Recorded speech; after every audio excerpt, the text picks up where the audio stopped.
In 1919, the now famous Eddington expedition ventured out to see whether gravity can bend light, a major test of Einstein's general theory of relativity.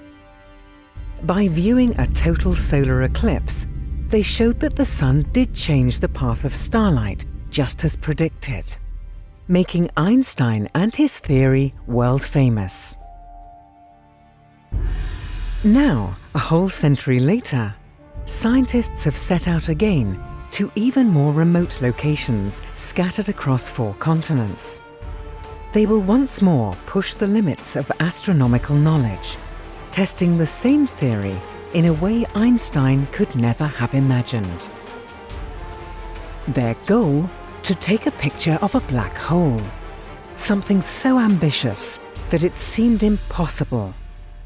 Until now.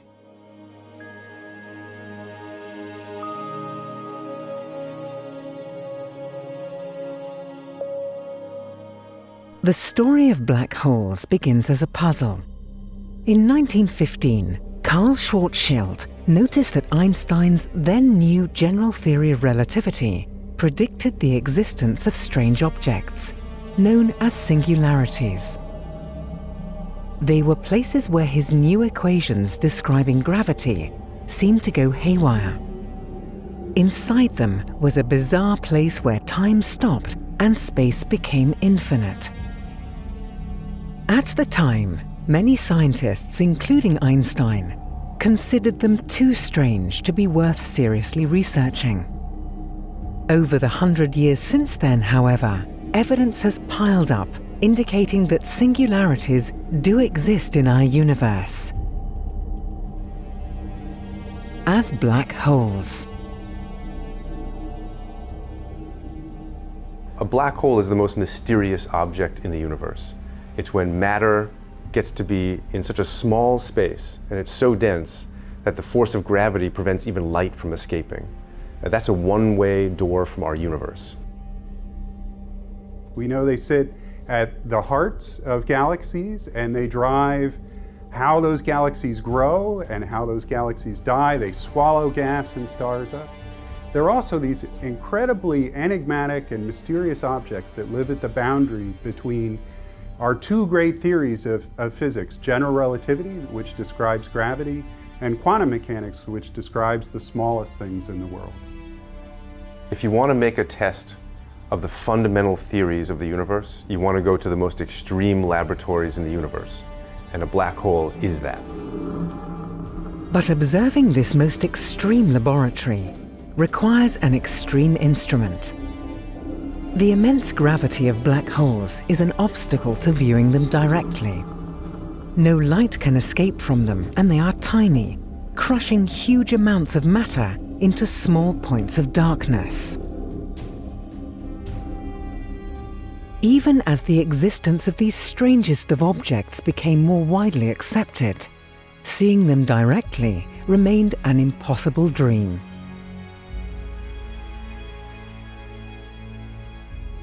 In fact, to achieve the necessary resolution to see black holes directly, a single telescope would need to be the size of planet Earth, clearly too large to be feasible. Instead, astronomers spent decades studying the effects that black holes have on the matter around them. But the dream of getting more concrete evidence of these exotic objects was too tempting to be simply forgotten. We all understand from a mathematical point of view that black holes exist, but to actually see something is a very visceral experience, and I think important for science and also for us to believe in it. In the late 1960s, a new technique changed astronomy. Called Very Long Baseline Interferometry, it enabled several telescopes to observe as a team, creating a larger virtual telescope that could overcome constraints on telescope size.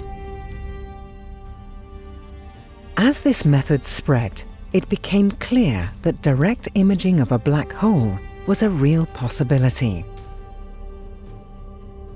In 2009, the Event Horizon Telescope project, the EHT, was born to pursue this exciting goal. The Event Horizon Telescope collaboration is a collaboration of scientists around the world from many different countries, continents and institutions to make a telescope the size of the Earth, giving us the highest resolution there is that currently is achievable with telescopes of any kind.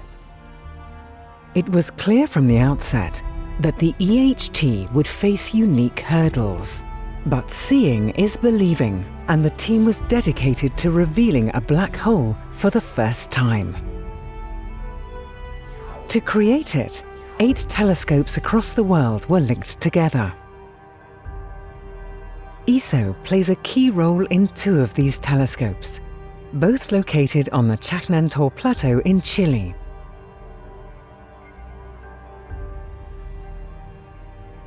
The Atacama Large Millimeter Submillimeter Array, ALMA, and the Atacama Pathfinder experiment, known as APEX. The other telescopes that make up the EHT are the IRAM 30-meter telescope in Spain, the Large Millimeter telescope in Mexico, the Submillimeter telescope in Arizona, the James Clerk Maxwell Telescope, and the Submillimeter Array both in Hawaii, and finally the South Pole Telescope in Antarctica. Together, they can achieve a resolution equivalent to reading a newspaper in Paris while sitting in New York. The immense challenges of the project soon became clear. The telescopes, all highly advanced instruments in their own right, were not built to work together. Making them work together as one interconnected interferometer required a huge team. These are engineers, observers, theoreticians, and they all work together not only to image the event horizon of a black hole, but also to understand what we're seeing. The project brought together more than 200 scientists from over 100 institutions, all of whom had to play things by ear as they built this brand new organization. Coordinating such a large team spread across the globe was just one of many significant challenges. With a project that sets new benchmarks for human ingenuity, there is plenty of scope for things to go wrong, and one after another, they did. Equipment failures, power failures, not enough hard drives to store data. Believe it or not, at one point, some of the scientists were even held at gunpoint during their observations. Soon, the project was in dire straits. The locations of the telescope also presented huge practical challenges. The environments that are best for viewing the night sky are often the most difficult places to build observatories. The telescopes of the EHT are no exception. Their remote sites are scattered across 4 continents, including observatories in the barren Chilean Atacama Desert, on a freezing plateau in Antarctica, and on top of a dormant volcano in Hawaii. All these telescopes are located far from civilization, where city lights don't pollute the night skies. But for the astronomers who ventured to the telescopes to take the data, isolation was the least of their troubles. Very dry places at high altitudes are ideal for observations, since they avoid water vapor in the atmosphere interfering with the light from astronomical objects. ALMA and APEX are located on the Chajnantor Plateau, at an altitude of 5,000 meters in the barren Chilean Atacama Desert, a place so inhospitable that it serves as a testing ground for Mars rovers. People working here had to use oxygen tanks as the air is too thin to breathe. The dangers of altitude sickness were also shared by observers at the James Clerk Maxwell Telescope and the sub-millimeter array located near the summit of the dormant volcano Mauna Kea. In this exposed location, high above sea level, astronomers ran the risk of serious dehydration and sunstroke. At the opposite extreme of the temperature scale, observers at the South Pole Telescope in Antarctica had to endure sub-zero temperatures for long stretches of time. Here, there were unique challenges. In winter, the sun never rises above the horizon, creating a single night that lasts for months. Wonderful for the telescopes, but it takes a psychological toll on humans.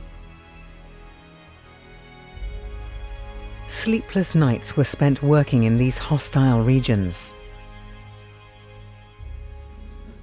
After almost a decade of preparation, the EHT was finally ready to use all 8 telescopes as one instrument. On the 5th of April 2017, the EHT was for the first time aimed at the chosen target, M87 star, the black hole in the center of the enormous galaxy Messier 87, about 55 million light-years from Earth. Attempting to peer into the dark heart of a galaxy tens of millions of light-years away might seem like a strange choice. There are many black holes closer to home. But M87 star was carefully selected. It had 2 big advantages. It's one of the biggest black holes known, giving the astronomers a better chance of seeing it than smaller black holes in our neighborhood, and isn't too far north or south in the sky. Crucial if telescopes all over the world have to observe it at the same time. When those sleepless nights of observation ended, a new phase of work began. In order to find out what they'd seen, the scientists had to painstakingly combine and analyze the data. 2 computation centers, one in Europe and one in the US, combined a staggering quantity of data, about 350 terabytes per day from each telescope. The data had to be synchronized by atomic clocks, so precise that they lose only 1 second every 10 million years, and then transported on specialized helium-filled hard drives. Hand-carrying this precious cargo might seem like a low-tech solution, but the drives contained so much data that moving them by hand was, at times, the fastest data transmission in history. After countless hours of work on the data, an image began to take shape. This image would tell hundreds of scientists whether decades of work had attained the unattainable or had been in vain. Although black holes themselves are completely dark, they influence the path of photons traveling in their vicinity and leave an unmistakable signature on the light from the accretion disk surrounding the black hole, a large disk of matter gradually spiraling in towards its host. The infalling matter becomes very concentrated, causing friction to heat it to form a glowing plasma. The path of the light emitted by this glowing gas is determined by the black hole. The light passing close by it is bent by the enormous gravity skirting the edges, but light passing too close is captured, never to escape. Seen from Earth with radio telescopes, these effects manifest themselves as the shadow of a black hole. A dark central region silhouetted against the luminous plasma.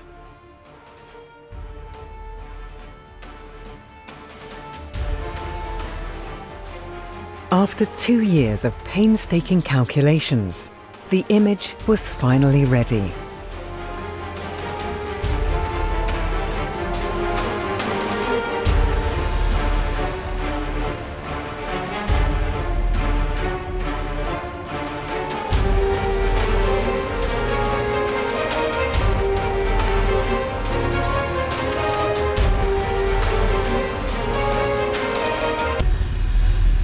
Although taken from the staggering distance of 55 million light-years, the image revealed a ring-like structure with a dark central region. For the first time in history, the shadow of a black hole. And then we look at our first source and we see that ring. We see the event horizon and we see that shadow, that dark region. And you know immediately we are looking at an event horizon and a black hole from all sides at once in this thing. We see at a region where time stops. This is a very different part of the universe that we're seeing for the very first time. I mean, this is exactly what we had been looking for, but after 8 years and all that long process, a few weeks of imaging and they showed us exactly what we wanted. I couldn't believe it. I have to say it's taken on a new importance now as we actually have images that look like the simulations. So it's an extraordinary confluence between theory and experiment, and it promises tremendous breakthroughs on the horizon. This historic achievement is a major milestone in our evolving understanding of the universe, and also sets a new precedent for global collaboration in scientific research. One of the most uplifting things for me is the team that we've built and the fact that we're doing something that people have told us was impossible.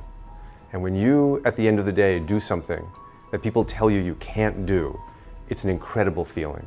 And I think the whole team is very, very proud that we've accomplished something like this. It's not just for us, it's for everyone.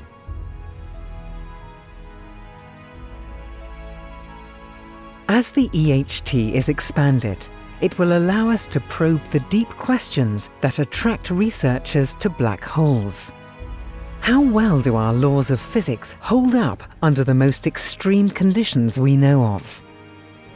How do the mechanics of gas, radiation and particles around a black hole work? Which theories are correct, and which will break down with more precise observations? Only time will tell which mysteries the EHT will unravel next.